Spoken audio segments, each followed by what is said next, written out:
James Dickey join us here. Coach, if you wouldn't mind, just some opening thoughts about the game, and then we'll take a few questions. I'm really happy with our guys, happy with the win.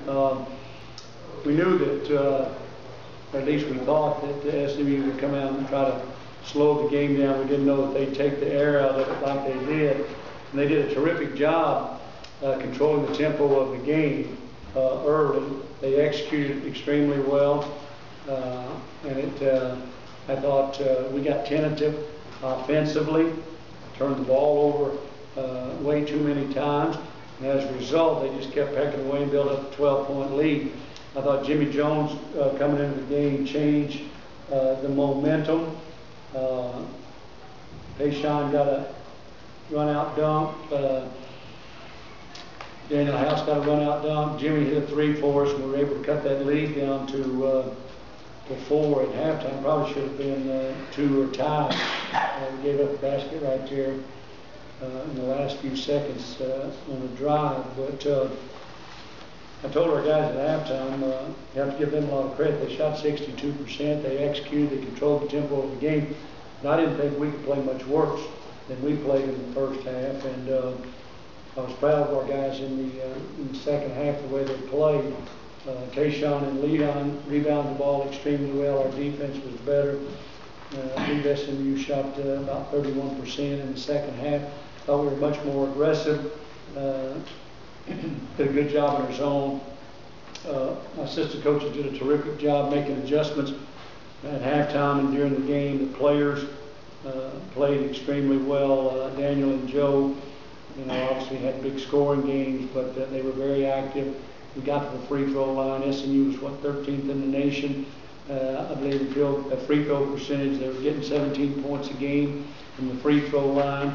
So for us to get there and hit free throws like we did, and having played against Coach Smith before, and knowing the disciples of Coach Smith, I knew in that last 3 minutes we were going to try to stretch the game out and foul. And I thought our guys did a terrific job of handling the press, being strong on the ball, getting fouled. And then we got into a situation where a couple times we traded 2s for 3s. Thought we were a little soft defensively. Stiggs, we were up 8. He makes a terrific rebound. Defense play comes down, and turns the ball over, which is not a good play. But I was so proud of him because he come back and the next down he hits a big 3 over there to put us up 8 again. So I was really pleased with what he did. I thought he did a terrific job. Obviously, Tayshawn didn't have a big offensive game, but he was as happy as anybody in the locker room. That's what it's going to take, different people coming in and playing well. So it was a good win for us, a much better performance for us in the second half defensively. We just didn't defend as well. I got to give them a lot of credit. I thought they shot the ball well. I thought the coaches did a good job making adjustments in the second half. Our players played well. Good way to start the conference race. Questions, please. Coach, it seemed like early in the second half, Joe made a lot of big shots to trading buckets there, and then even when they got up, Joe had a couple of big shots. Can you talk about looking? Well, I thought Joe really played well. He plays with a lot of confidence, and probably should have had a few more. He got in there a couple times and shot a couple short, but he is, he's really shooting the ball well. He's shooting with confidence. The players are finding him. It's just like when Daniel was coming down that broken floor situation. He had the ball right in front of our bench, skips it all the way across the floor, finds Joe, he hits a wide open 3. They're doing a good job.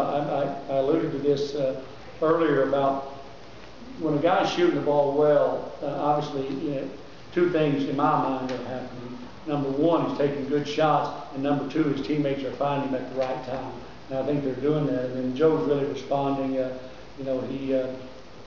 guess that was the only 3 he made, but he hit some nice mid-range jumpers. What's going to happen is, and we talked about this, I think, the last game, is he'd been shooting such a high percentage from 3 in the last 5 games. They're going to run him. They're going to push him off that 3-point line. Thought his mid-range game was good. We got to get him going stronger to the basket, where he's not hoping to get a foul. He's either getting a basket or a foul to get the free throw line, because he's our percentage-wise, he's our best free throw shooter. He's 3 for 3 tonight.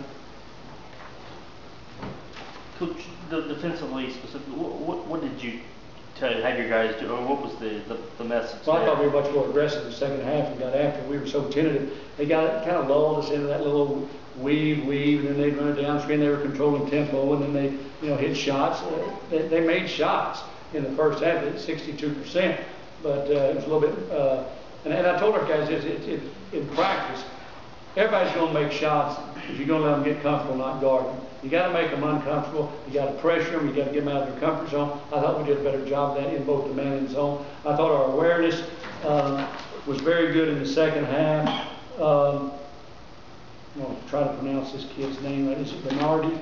Brian Bernardi. He's a terrific shooter. I thought our awareness, even though he hit that one when Stiggs turned it over, I thought we did a good job of knowing where he was at, challenging him, and because he can really shoot the basketball. The one big disappointing thing is we gave up too many offensive rebounds. Jalen Jones, he had eight offensive rebounds, and we had times where we could just jump on the ball, dive on the floor.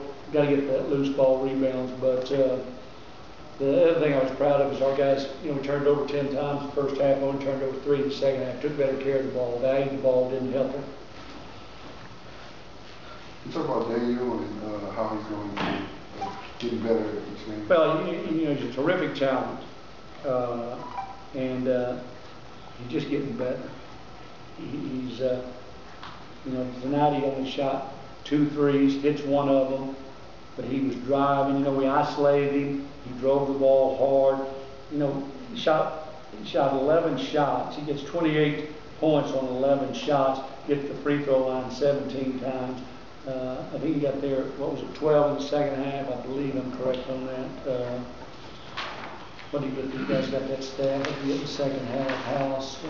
Yeah, like 12. 12 in the second half. So he was aggressive, driving. I thought,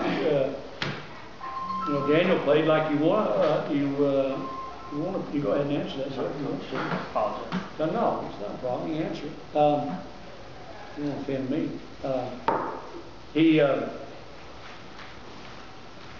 Well, I lost my train of thought on that phone call there, but what was I saying before second half, getting the free throw line, we did a good job. I thought he was playing the way he should play. Drive. If they give you the shot, like we ran one play for him, he drove, he got fouled. The next time they played the play, he took the jumper, mid-range jumper. So he's getting better at reading the defense, and he got a chance to be a terrific player. And I thought he went and got some big rebounds down there. He got 7 rebounds, got 5 defensive. So he played a nice game for us. Really happy for him. And he played 39 minutes. Coach, we hadn't had a chance to ask you this since it happened, but this week Coach Guy V was back on the ballot for the Naismith Basketball Hall of Fame, and Coach Brown kind of addressed what he thought about Coach Lewis and facing him a long time ago. Can you just kind of give us your thoughts on Guy V being back on the ballot and hopefully maybe this being his year? Well, deservedly so that he should be on the ballot, and certainly hope that he gets in the Hall of Fame. I think he'd be very deserving.